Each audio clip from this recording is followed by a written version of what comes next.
अमीर देवरानी वर्सेस गरीब जेठानी की छठ पूजा। तो तुम भी यहाँ पर आई हो छठ पूजा करने के लिए अपने पूरे परिवार के साथ? अरे तुम्हें कोई अपने जैसा गरीब घाट नजर नहीं आया? सरकार ने जगह जगह छठ के लिए घाट बनाए हैं। टीना, मैं अभी तुमसे कोई बहस नहीं करना चाहती। आज महापर्व है, इसीलिए प्लीज मुझसे कुछ मत बोलो। बहू, हमें यहाँ से जाना चाहिए क्योंकि ये तो कभी चुप होने से रही। वैसे समझदार है तुम्हारी गरीब सास। कुछ सीखो अपनी सास से और जितनी जल्दी हो सके मेरी नजरों से दूर हो जाओ, क्योंकि मैं नहीं चाहती कि तुम जैसी गरीब औरत का चेहरा देखकर मैं छठी मैया की पूजा करूं और सूर्यदेव को अर्घ दूं। बहू चल यहाँ से, आज के दिन मैं कोई बहस नहीं चाहती और वैसे भी तूने 36 घंटे का व्रत रखा है। नहीं माँ जी, हम गरीब हैं तो क्या हम यहाँ से कहीं नहीं जाएंगे? और वैसे भी ये घाट टीना ने नहीं बनवाया और मैं हमेशा इसकी बकवास ही क्यों सुनती रहूं क्योंकि मैं गरीब हूँ? पर आज मैं इसकी बकवास नहीं सहने वाली। होगी ये अमीर अपने घर पर, मैंने भी छठी मैया का व्रत रखा है, मेरा पूरा अधिकार है। मैं कहीं पर भी खड़ी होकर अपनी छठी मैया की पूजा कर सकती हूँ और सूर्यदेव को अर्घ भी दे सकती हूँ, और छठी मैया की पूजा करने से मुझे कोई अमीर औरत नहीं रोक सकती। टीना बेटी, इस गरीब में तो बहुत घमंड है, पता नहीं तो इसकी कैसे झेलती है। अगर ये नहीं जा रही तो हम ही चलते हैं यहाँ से घाट की दूसरी तरफ। माँ, जब गरीब होकर इसके अंदर इतना घमंड हो सकता है और ये अपनी जगह नहीं छोड़ सकती तो मैं यहाँ से कैसे चली जाऊँ? मैं भी यही पूजा करूंगी।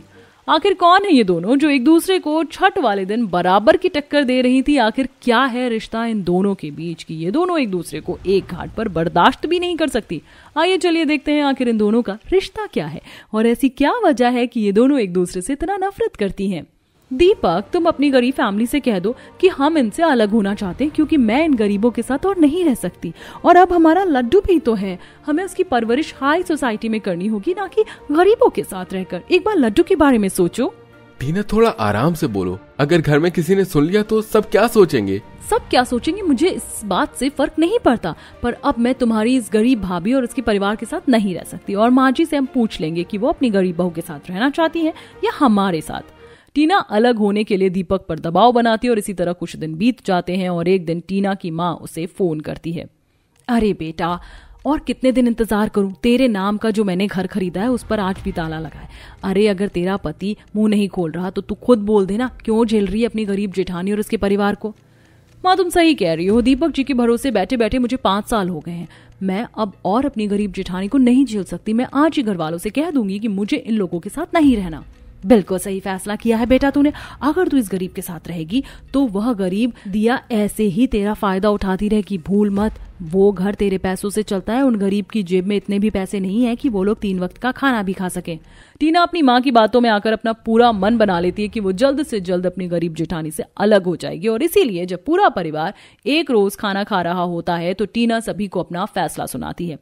देखिए माँ जी, ये घर मेरे पति के पैसों से चल रहा है। जेठ जी तो बस इतना कमाते हैं कि वो अपनी बीवी बच्चों का पेट भर सके। अपनी गरीब जेठानी के साथ रहकर मैं परेशान हो गई, इसलिए मैंने फैसला किया है कि मैं और दीपक अब से अलग रहेंगे। बहू, इतना बड़ा फैसला तू अकेले कैसे ले सकती है? माना कि तेरी जेठानी गरीब है, पर इसका मतलब ये नहीं कि मेरा बड़ा बेटा किसी भी चीज में तुम्हारा साथ नहीं देता। माँ जी, मुझे इस बारे में कोई बात नहीं करनी। मैंने अपना मन बना लिया है। अब मुझे अपनी गरीब जेठानी की शक्ल भी नहीं देखनी। अब बस आप मुझे अपना फैसला सुना दो। आपको किसके साथ रहना है, अपनी गरीब बहू के साथ या अमीर बहू के साथ? माँ जी, जब टीना ने मन बना ही लिया है कि उसे अलग रहना है तो उसे फोर्स मत कीजिए। और टीना, तुम अलग होना चाहती हो तो ठीक है, पर माँ जी हमारे साथ ही रहेंगी। अच्छी बात है, तुम इस बुढ़िया को अपने साथ ही रखो। मैं तो वैसे भी बस ये पूछकर फॉर्मेलिटी कर रही थी दीपक के लिए। अच्छा दीपक, बाहर गाड़ी खड़ी है, मैंने सामान भी पैक कर लिया है, चलो अपने नए घर चलते हैं।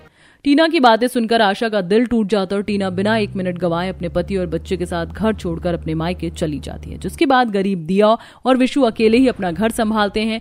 समय यूं ही गुजरता है और दीपक के जाने के बाद उनकी आर्थिक स्थिति बिगड़ने लगती है। दिया, शायद टीना बिल्कुल सही कहती थी। पूरा घर मेरे छोटे भाई ने ही संभाल रखा था।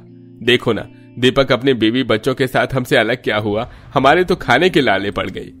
विशु जी, ऐसी बातें करके अपना मन छोटा मत कीजिए। आप हमारे लिए जो कर रहे हैं हम उसी में खुश हैं। कहाँ कुछ कर पा रहा हूँ दिया, मैं सिर्फ तुम लोगों को 2 वक्त की नमक रोटी ही दे पा रहा हूँ, इसके अलावा और कुछ नहीं। इतना बोलकर विशु वहां से चला जाता है और समय यूं ही गुजरता है और उनकी आर्थिक स्थिति और भी ज्यादा खराब होने लगती है और बिल ना जमा होने की वजह से लाइट वाले आकर विशु के घर की लाइट काट कर चले जाते हैं।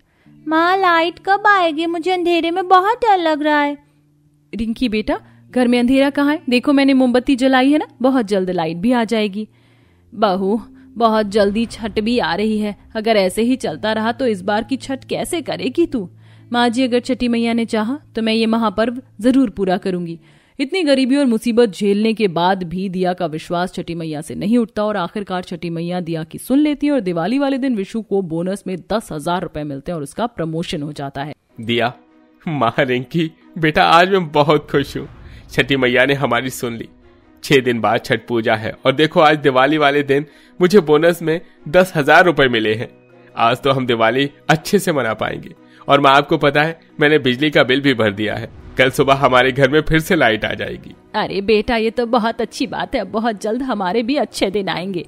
ये खबर सुनकर पूरा परिवार बहुत खुश होता है और सब अच्छे से दिवाली सेलिब्रेट करते हैं और देखते ही देखते छठ का दिन आ जाता है। और कम पैसे होने की वजह से दिया सस्ती चीजें लेती है और पूरी श्रद्धा के साथ छठी मैया का उपवास करती है और नहा खा के छठ पूजा का व्रत शुरू करती है और खरने वाले दिन घर में पूजा करती है और शाम की छठ मनाने के लिए प्रसाद से भरा सूप और अपने पूरे परिवार के साथ नया कपड़ा पहनकर नाक से माथे तक का सिंदूर लगाती है और घाट पर जाती है, जहां उसकी मुलाकात उसकी अमीर देवरानी से होती है। दिया बहू, क्यों बात को बढ़ा रही है? मेरे लिए यहाँ से चल। आशा दिया को समझाकर सारा प्रसाद उठाकर घाट की दूसरी तरफ जाने लगती है कि तभी लड्डू अपनी माँ के सूप में से एक प्रसाद उठाकर खा लेता है और ये देख टीना की माँ लड्डू को डांटने लगती है। अरे लड्डू बेटा, मैंने तुझे मना किया था ना, इसमें से कुछ भी मत लेना। फिर तूने क्यों लिया बता? माँ, नानी गंदी है, उन्होंने मुझे डांटा। आप भी नानी को डांटो। माँ, क्यों डांट रही हो मेरे राजकुमार को? आखिर इसी के लिए तो मैं छठ जैसा महापर्व कर रही हूँ। कोई बात नहीं लड्डू बेटा, तुमने एक प्रसाद ही तो उठाया है। नहीं टीना, मैं मानती हूँ कि तुम मुझसे नफरत करती हो क्योंकि मैं गरीब हूँ और तुम्हें मेरी शक्ल भी नहीं देखनी, पर देखो मैं तुम्हारे साथ कुछ बुरा होते नहीं देख सकती। मैं तुम्हारे आगे हाथ जोड़ती हूँ, ये प्रसाद झूठा हो चुका है। तुम ये प्रसाद छठी मैया को मत चढ़ाना, उनसे माफी मांग लो और दूसरा प्रसाद चढ़ा दो। मुझे तुम जैसी गरीब से कोई राय नहीं लेनी। दिया के समझाने पर भी टीना अपनी गरीब जेठानी की एक नहीं सुनती और वही प्रसाद लेकर पानी में उतरती है और छठी मैया की पूजा कर सूर्यदेव को अर्घ देती है। और टीना के ऐसा करते ही उसी वक्त लड्डू के हाथ पैर कांपने लगते हैं और वह कांपते हुए जमीन पर गिर जाता है और उसके हाथ पैर टेढ़े हो जाते हैं। ये देख टीना जोर जोर से रोने लगती है। ये मेरे लड्डू को क्या हो गया है? हे छठी मैया, मैंने निर्जला व्रत रखा है। अगर मेरा व्रत पवित्र है तो कृपया करके मेरी देवरानी के बेटे को ठीक कर दीजिए। अगर वो ठीक हो गया तो मैं अगले साल से दंड प्रणाम छठ करूंगी। दीदी, आप मेरे लड्डू के लिए दंड प्रणाम छठ करेंगी? टीना, लड्डू मेरा भी बेटा है और उसके स्वास्थ्य के लिए मैं कुछ भी कर सकती हूँ। दीदी मुझे माफ कर दो, मैं अपनी अमीरी और पैसे के घमंड में पागल हो गई थी। मैंने हमेशा आपकी गरीबी का मजाक बनाया क्योंकि आप गरीब थी, इसलिए आपसे सारे रिश्ते तोड़ लिए, यहाँ तक कि घाट पर भी आपको नीचा दिखाना चाहा। और आप मेरे बच्चे के लिए इतना सब कुछ कर रही है, मैं आपका यह एहसान कभी नहीं भूलूंगी। उस दिन दिया की अमीर देवरानी का सारा घमंड चूर चूर हो जाता है और वो एक बार फिर से अपनी गरीब जेठानी के साथ रहती है और पूरे 1 साल बाद दिया दंड प्रणाम छठ करती है और छठ पूजा पूरी होते ही एक बार फिर से लड्डू पहले की तरह ठीक हो जाता है। वेल दोस्तों, कैसी लगी आपको हमारी गरीब जेठानी और अमीर देवरानी की ये कहानी? हमें कमेंट में बताना ना भूले। क्या आपका भी छठ माता पर हमारी स्टोरी की जेठानी की तरह अटूट विश्वास है? तो हमें कमेंट में बताना ना भूलें।